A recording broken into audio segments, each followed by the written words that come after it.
Energy સારી કે ખરાબ એને કેવી રીતે ડિફાઇન કરી શકે? એ દોષમાં છે તો ખરાબ છે, પણ એ તમારા પ્રભાવ સારા પ્રભાવમાં છે તો તમારા ઉપર એના આશીર્વાદ છે. કઈ રીતે ખબર પડે કે ભાઈ પિતૃદોષ છે? જ્યારે પિતૃની કૃપા હોય ને ત્યારે તમારા જીવનની અંદર દરેકે દરેક પ્રસંગ, નાના મોટા પ્રસંગ લઈને બેઠા હોય તો એટલા સરળતાથી પાર પડી જાય.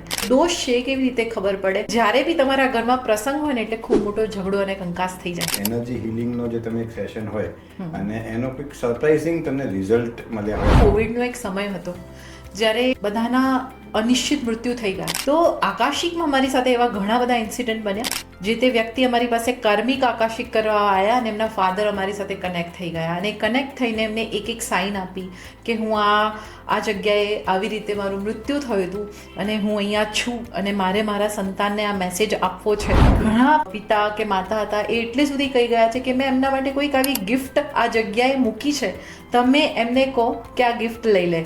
જ્યારે એ વ્યક્તિ પોતે ચેક કરે છે ત્યારે એમને એ વસ્તુ ત્યાં એ જ કલરમાં, જે રીતે મને ડિસ્ક્રાઇબ કરી હોય એ જ કલરમાં એમને એ જગ્યાએ મળે છે.